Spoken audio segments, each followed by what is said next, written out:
Well, the first thing is you will survive it. And I think that's an important thing to keep in mind. The biggest surprise for me was how incredibly wonderful I felt coming out and growing as a gay man.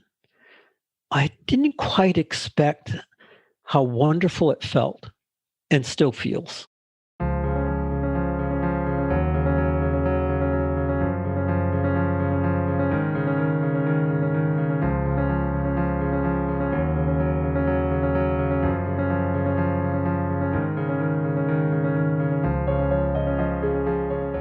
Welcome to Graying Rainbows, the podcast community for people coming out LGBT plus later in life. I'm your host, Dr. Ginger Campbell.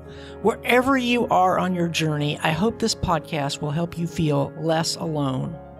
Before I share today's interview, I want to remind you that you can find more episodes of Graying Rainbows at grayingrainbows.com, and you can subscribe for free in your favorite podcasting app.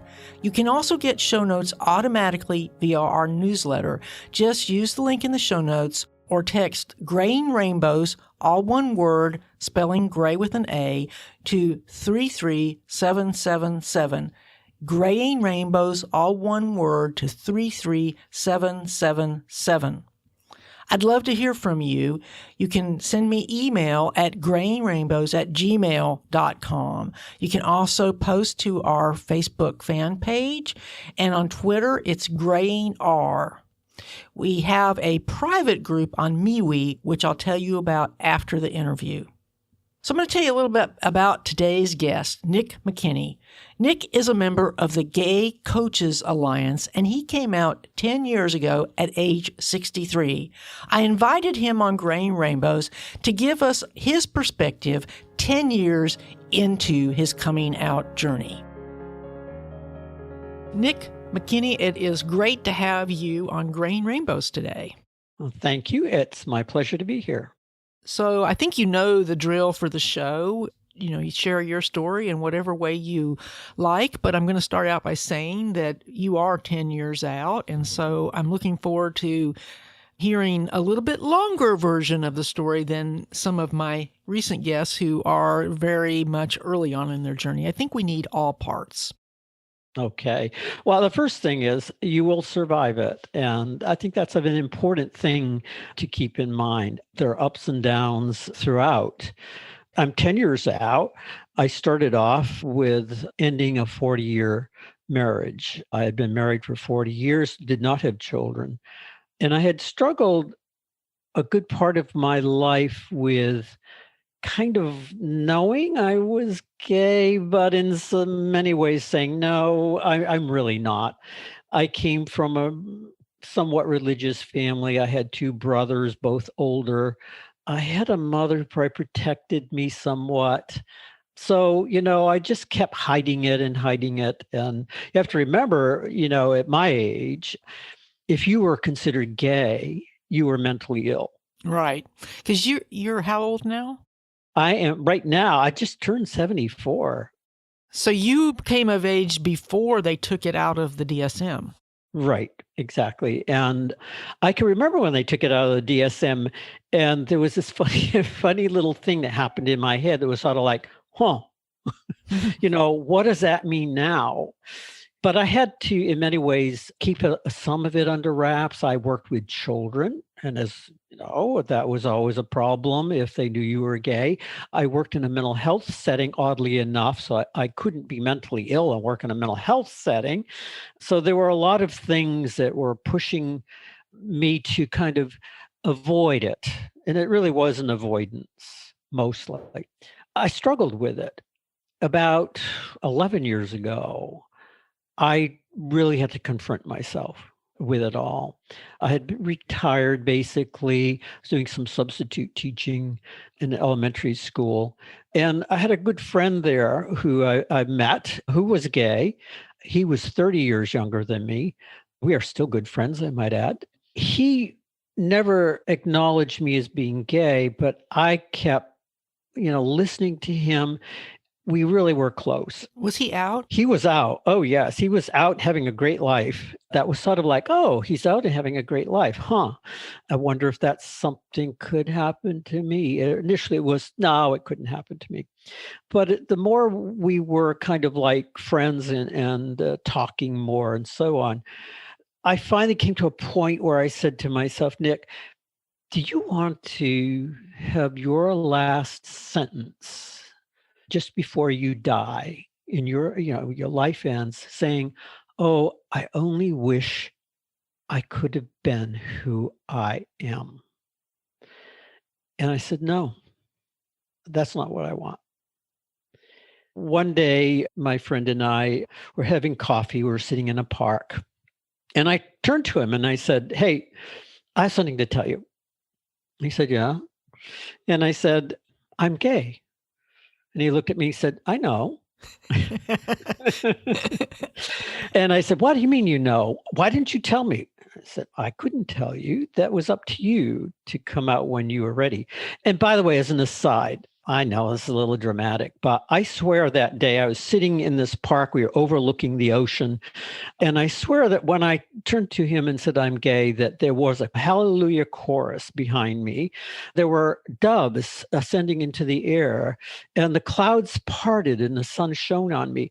I know that's dramatic, but it felt that way. I've never felt anything in my life like I felt that day. He helped me considerably in listening to me. I was very fortunate to have him in my life. And he listened to me, supported me. I turned to him at one point several weeks later, and I said, what's going to happen to me? I've come out. What's going to happen to me? And he looked at me and shrugged his shoulders, which is probably the best thing he ever said to me. There's no prescription to this. There's no way of saying this is what's going to happen. And then 2 years from here and 4 years from there, this is going to happen. So it was a beautiful start. And I was very fortunate to have him there. Of course, I found out later on that several staff members in the school I was teaching and subbing in were gay, including one of the administrators who had a partner and was very pleased and supportive in my coming out. That's sort of where I started. I look back on it and I think of a number of people I've known, guys I've known who've come out, who've had a really rough time of it, a difficult time of it. Maybe I was just blessed to be in the right place at the right time. I'm not sure. There are ups and downs. It started off beautiful, but there were some times when it was discouraging, lonely, depressing, but there were more positive times than there were negative times throughout all of this. One of the hard parts was coming out to my wife after 40 years, a very wonderful woman and remains a good friend. We talk regularly. We get together for lunch regularly. That took a long time to work through with her. So again, I was fortunate in that she had patience and was willing to work through a lot of stuff. Eventually, we got a divorce. And at the time, I was dating somebody and who eventually became my partner. And we now own a house, living together for, it's going to be 7 years this spring. And we have a house in southern Maine that we're repairing and altering and fixing up. And life now is good, not like perfect and wonderful. I don't know if that would ever happen, but it is really good. And I feel good. And I am very happy to be where I'm at. One of the issues that seems to be coming up, both for guests and for people who email me, is the issue for people who've been in long-term marriages, is the issue of guilt. Did you struggle a lot with guilt? A lot, no. I had determined when I came out that this was my decision, that I did not have any guilt for being who I am. No, I don't mean that. I mean guilt about how it was going to affect your wife. I had some concerns about that. I think she was part of not letting that happen. So I was fortunate again. But guilt about affecting, how could it be any different? To own myself, I was concerned that to own myself, I had impacted her life, and probably not initially in a positive way for her. That bothered me. Guilt wasn't part of it, but it really disturbed me that in order for me to be who I am, another life had to be impacted. I don't know, maybe you could call it guilt. I never felt that kind of guilt or a sense of shame about it. The biggest concern for me had always been, of course, why didn't I come out when I was 16? But I couldn't. It's that simple. I couldn't have come out when I was 16 or 20 or 30.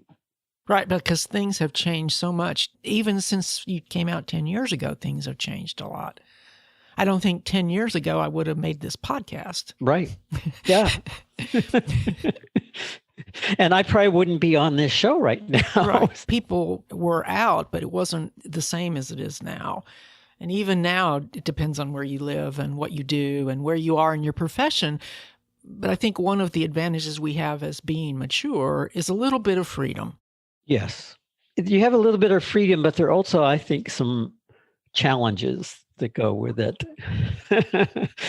Today, when you look around and you see on television and you read in articles and so on, people coming out, younger people coming out, it's this wonderful, exciting time, and you're vital, and there's all this sexuality stuff that goes on and wonderful. But when you're 63 and you come out, it's like, oh, I have wrinkles. I don't quite look like I did when I was 20. And when I look in the mirror, do I look like this when other people see me? Chances are, yes, you do. So there was that challenge initially. Where would I find meet guys? I'm not a bar kind of person. But there was a bar. There was a gay bar here in Southern Maine in the Portland area where I live. And I was invited by a friend to go to this bar. And I was nervous about it. I thought, well, I've never been to a gay bar. What it would be like? And I went. And to be very honest, it was nice and pleasant and a little boring because it was just a bar with gay men in it. And that probably was a bit of an eye-opener. Like, people go to bars. So you're gay or you're straight. People go to bars. And they go to bars for the same reasons in many respects. So I was kind of surprised at that. Would I meet guys there? Only if I wanted to be a daddy to some 20-year-olds. And that was not in my, on my list to do. So that was a bit of a challenge. Further down the coast from here, there's a club. And some friends and I would go down to the club and dance. And I went down and danced because I love to dance. And it wasn't going to stop me. I like to dance. I didn't care if everybody was younger than me. I like to dance. So I went down there and danced, and we all danced. I had fun, even though there was a younger crowd. But the other issue was, where am I going to meet guys my age? In Maine, we were very fortunate at the time to have a number of programs for older gay men. One was, it no longer exists. It was called Gay Men Together. I was encouraged to be part of that, to go to that. And it was held at a, God bless, a congregational summer camp for 1 week. And you would sign up and go, and there would be workshops, there would be free time. You shared space in a cabin, several cabins with other guys. I was very nervous about it. I have to laugh because I think back on it. I can remember going down this long dirt road thinking, oh my God, what is this going to be like? What am I getting myself into? I can remember backing my car into a parking space because if I had to get away and fast, I wanted to be able to get out of there. I can remember the first night of sleeping with the keys next to my pillow because I didn't know what this was about. What it ended up being was a very beautiful experience of a variety of men who have many different stories to tell. Some were new, who were arriving there. Some had gone there for years. They all wanted to hear my story, and they listened to my story. And I wanted to hear their stories. And some of them were tragic, and some were beautiful. but we were all in the same place. And Ginger, I have to tell you that probably one very powerful moment was in the kind of main building. There was this huge fireplace, like a lodge might be at a camp. And they had taken our pictures when we got there, and then they had put our pictures on the wall with envelopes underneath. And that was like a post office. If you have a message to give to somebody, you could put it in there. So I took a break one morning, and there was nobody in the main hall, and I sat there. I looked at that wall. I saw those pictures, and my picture was among them. And I felt so amazingly proud and part of something so beautiful. And I sat there and cried. It was a very powerful moment for me. So was it a sense of being a part of a community? Absolutely. Part of a community welcomed. It wasn't like I had to fight to get into it. I was welcomed. I was welcomed by people older than me, people younger than me. No pressure. There were rules about this. It wasn't a week of orgy, none that I knew of, although there were rumors. It was, no meant no. And that was a very important rule. If anybody came on to you and you didn't want to do it and you said no, that meant no. And it stopped there. If it didn't stop there, the person who would not stop would be asked to leave and could never return. So those are some very powerful rules that were very helpful in entering into this community. I was very fortunate, again, with that community to reach out. Another area that I went into was Body Electric. I don't know if you've heard of that. It's a program that offers body experiences with, I don't know how to describe it, with your body, basically with other people. It was primarily for men. I think it now is even open to having women weekends. It involved touch. It did not involve sex, but it involves touch and even touching with men's genitals and so on, but how to experience that, how to feel comfortable with that, how to enjoy touch. It was a very powerful weekend again. And it was a kind of weekend that was so powerful that most men at the end of the weekend were in tears when it ended. It was a powerful experience for me, and I was really glad I went to that. So there have been a number of things I've tried over the years or early on that were, I think, very important steps to take, to be vulnerable, to allow yourself to experience certain things that may or may not work out, but that's fine. I'm going to break in here to remind you of two things. First, I'm always looking for listeners who are willing to share their stories. Wherever you are on your journey, your story can help others to feel less alone. Just write to me at grayingrainbows@gmail.com. I also want to take a moment to thank every listener who's come on the show in the last 2 years. I know from the emails I get that sharing your story is helping others. You can also support Graying Rainbows financially by going to patreon.com/Graying Rainbows. Patreon allows you to make a monthly donation that fits your budget. The money goes to offset costs such as hosting and audio editing. Your support is greatly appreciated. How did you meet your partner? Because, that's what those of us who still haven't met anybody are still on that. How am I ever going to meet anybody? Of course, right now, that whole thing's kind of on hold, but we're hoping that won't be forever. Right. I hope not. Well, I had met him in a bar, the bar that I had first gone to, and I was there with a friend, and we both were kind of looking around. As an aside, you can have gay friends who are not sexual partners, or they don't have to be. They're just friends. I've been lucky there too. But I met him once as we were leaving, and he was there, and he came over and introduced himself to me and to my friend. Of course, I'm thinking at that point, he's more interested in my friend than he is me. And we kind of exchanged names and so on. I thought, well, maybe we'll be back next weekend. We'll meet up again and so on. And he was cute. So I kind of liked him, but he didn't return. So maybe 8 months later, I was on, I think, Match.com or something like that, which, by the way, is a good way to meet guys. And it's a safer way because you can say hi and so on, before you actually arrange to meet in person.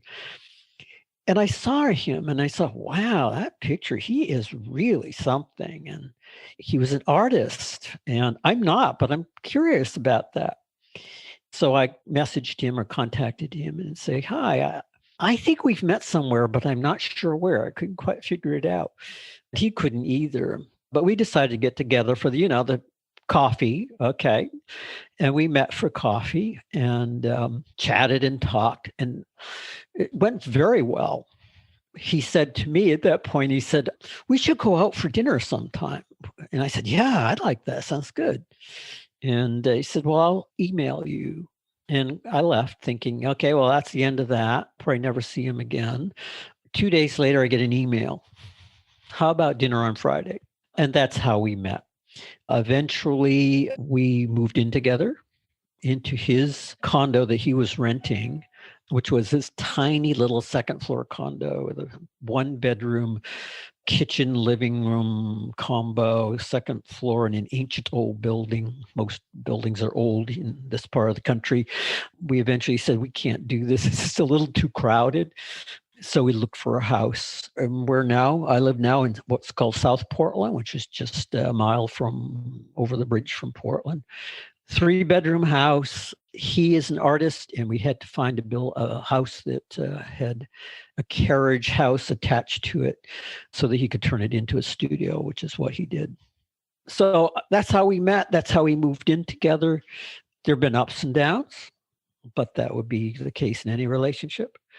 He has also had some health issues, which I thought was it's interesting when I look back on it. It was a real test. It would have been he had some major head cancer, and it would have been very easy. We had been together for maybe 3.5 years. It would have been easy to have sort of distanced myself from all of that at that point, wondering, hey, at my age, do I want to have to deal with this? And this is tough.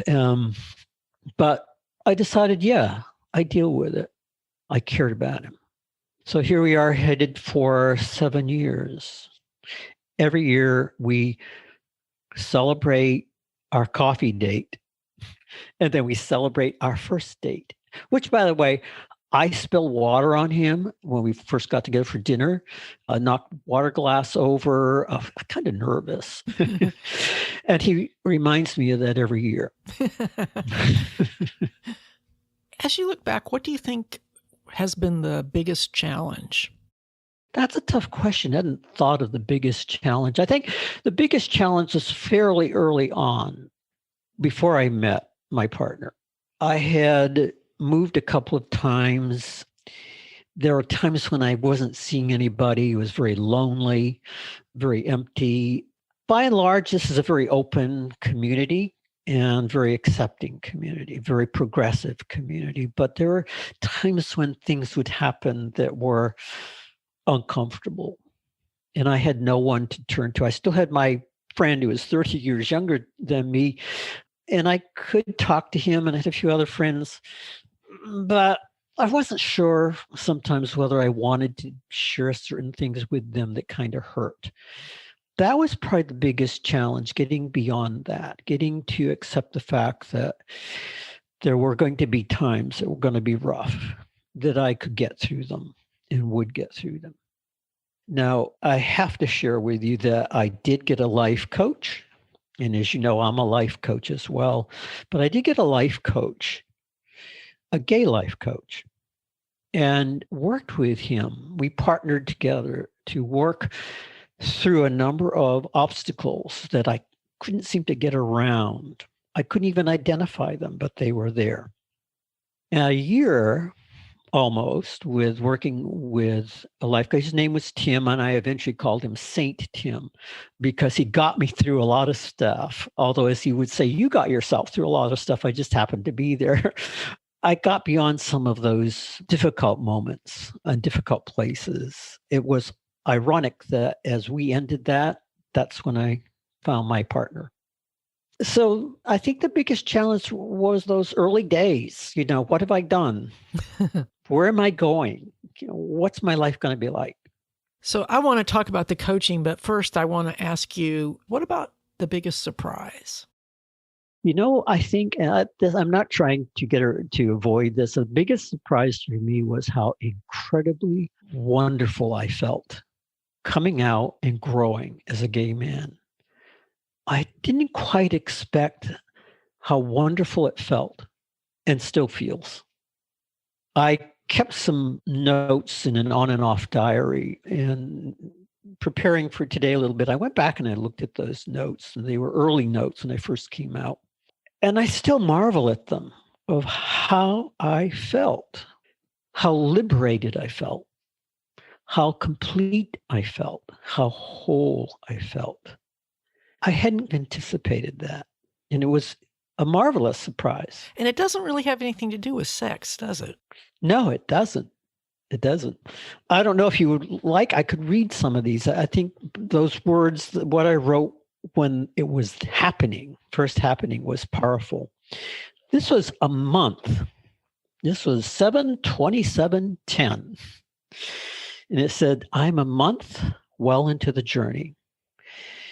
Let me tell you where it started. It started with the most profound moment when all that I am, all that I denied, came together, united in one person, in me. That occurred with and in the presence of one who had made the journey, and that refers to my friend. If I had no other blessed moment in my existence, it was the moment when I knew who I am, integrated, unified, with an entire life coming together gently and with certainty. I shared that moment with my dear friend, gentle, accepting, confirming, and simply there. I was not alone for the first time. I have never been part of anything so beautiful. I was filled with life, that self-affirming moment when you simply know, and I was not alone. That was where I was at. It was evolving and was beautiful. It was a beautiful moment. And that's the moment you think about when things get hard. Yes. I go back to that. I think, wow, I'm here. I'm okay. I'm me. I don't have to deny or hide or avoid or pretend. I'm me. So how did you get into coaching? Well, St. Tim, I asked him when we were coming to the end of the coaching, I said, how do you become a coach? Because I didn't know how you became a coach. And he said, oh, are you interested? And I said, yes. And he said, you would make a great coach. And I'm thinking, really? Oh, you're telling me that. And I've never coached. How would I know? So he directed me into some different directions. I attended the Gay Coaches Alliance, which meets here. It's it was mostly an East Coast kind of thing, but it isn't anymore. It's actually almost international. We have a number of people from different parts of the world who are members. And it met in upstate New York at a retreat center, a gay retreat center in upstate New York. And I went to it several times and got to meet coaches, still not sure. I had been for 30 years a therapist, child and family therapist. And I had some struggles with, well, what's the difference between coaching and therapy? And they helped me figure some of that out. I was never pushed into being a coach. I finally just got to that point saying, I have some experiences that can add to coaching. Experiences I have are my experiences, not somebody else's. So I can't bring it to coaching, but it can be a background for coaching, for doing what Tim did with me, which was to partner with me, to stand there with me and help me figure out how and what I needed to do to move on. From there, I thought, yeah, I'd kind of like this. I wonder, I would like to be able to help, particularly other guys who are coming out, to get beyond some of those barriers that can be part of your life, particularly as you're older. If you have, say, a potential new client, how do you help them figure out whether what they need is a coach versus a therapist? I have an introductory session with every person, and it's a free session. And, we just talk about that. Because I have a background in mental health, I can pick up signs, hopefully, that, hey, what you're talking about is not something coaching is going to help you with. It might be something you need to talk to a therapist about. One of the big differences is a therapist, I assessed, evaluated somebody, diagnosed somebody, and then had a plan on how to treat them. And I'd sit down and say, this is what you need to do, basically, to get beyond this. As a coach, I say, what do you want? Where are you going? You tell me. Then we'll talk about whether coaching is going to really fit for you and whether we would work well together. And I will be there for you. I probably will be fairly quiet a lot, but I may say to you some things that are going to be uncomfortable, but will challenge you in how you're thinking. So there's a difference. There's a significant difference there. Do you have many clients that have a coach and a therapist? I don't have many, partly because I screened some of that out. But in cases where there are therapists involved, it's very important as a coach to say, you need to let your therapist know you're in coaching because it's different than therapy. Early on in coaching, you really have to go over this is not mental health. This is coaching, which is different. Right. I actually went through the entire IPEC training program in 2019, but I realized that I didn't want to be a coach. It's a really expensive learning process. Oh, wow. Well, that happens sometimes. Coaching is, it's like any profession. You have to sort of sort things out. I decided I really would like this. I really do want to be a coach, and I enjoy it. Yeah, I thought, doing something where you're not supposed to tell people what to do, that sounds cool. Because, I've been a physician for almost 40 years. But I realized that I'd sort of like to say what my opinion is more than you're really supposed to do when you're a coach. It was a transition for me as well. Like you, I worked in a psychiatric setting, and it was in some ways nice to be able to say, hey, this is what you're going to do. And it still is. As a coach, it's hard for me sometimes. I do have opinions, but my opinion isn't going to necessarily be useful to the person I'm coaching. That's my opinion, not necessarily where they're coming from. And I have to hold back sometimes. Nick, is there anything else you'd like to share before we close? I was thinking about coming out. And I was thinking about a friend that I have, a personal friend who is gay and never came out.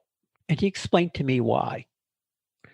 There would be a loss of a lot of stuff for him.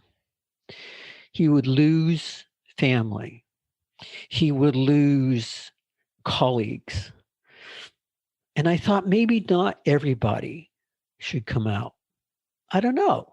It's hard for me to say because I did come out and it was an incredible experience. But maybe some people shouldn't. However, if you're on that line of, I'd like to come out, but I'm scared. I don't know what it means. I don't know where it will take me. I don't know what the challenges will be. I have family and friends who may or may not like me afterwards. I have children, or I have a wife. All those things are there. But if you choose to come out, I would suggest doing it, but doing it with support, not doing it alone. And there are many support programs out there. Not as many for older people, which is kind of tragic and sad. Other organizations such as SAGE, which goes out and advocates for older people, older gay people. But there are not a lot of support programs. And I think probably in the back of my mind at some point, I would like to see some support programs for older, in my case, in my situation, older men, which is where I like to work, older men coming out. Don't be afraid, though. And I know it sounds like a cliche. It does get better. It really does get better. Well, Nick, I really appreciate you taking the time to talk with me today, and I hope that someday things will be different and we'll be able to meet truly face-to-face. And Oh, that'd be great. actually, I've never even been to Maine yet, so... Oh, you have to come when you can. I mean, it's a beautiful place. I'm going to have to go on a road trip someday when it's allowed again. But it's great to meet so many people through this podcast. It does cut down on the loneliness. I kind of envy you of that. It must be great. Yeah, I think you're right. That's why I started the show, was because I wanted to connect with other people. And I was already a podcaster, so it was the natural way to do it. Cool. Great. Well, thank you for having me. Stay well. Stay safe. I want to thank Nick McKenney for coming on Grain Rainbows to share his perspective. When we got done recording, he said the same thing that almost every other guest has said. If my story helps one person, it will be worth it. But I thought there might also be someone out there looking for a coach. If that resonates with you, please check the show notes. As I'm recording this, Nick doesn't have a website, but I'm going to add the link when it becomes available. In the meantime, if the idea resonates with you, just send me an email at grainrainbows@gmail.com and I'll help you get connected. Speaking of connection, I mentioned in the opening that we have a private group on MeWe. We moved from Facebook several months ago to provide better privacy for those who need it. If you want to join, just email me at grainrainbows@gmail.com and I'll send you an invitation. I want to encourage everyone who has joined to post a brief introduction and to look for opportunities to support new people as they join. The group will only be successful if you participate. I want to thank those of you who are supporting Grain Rainbows via Patreon at patreon.com/Grain Rainbows. Another way you can support my work is by buying my book, Are You Sure? The Unconscious Origins of Certainty, from your favorite online store or at brainsciencepodcast.com. You can find more episodes of Grain Rainbows at grainrainbows.com, and also you can subscribe for free in your favorite podcasting app. You can get show notes automatically via our newsletter. Just use the link in the show notes or text Graying Rainbows to 33777. Spell graying with an A and it's all one word, Graying Rainbows to 33777. Finally, don't forget to email me if you're interested in sharing your story. I'll be back next month with another interview. Until then, check out my other podcasts, Brain Science and Books and Ideas. Thanks again for listening. I look forward to talking with you again next month.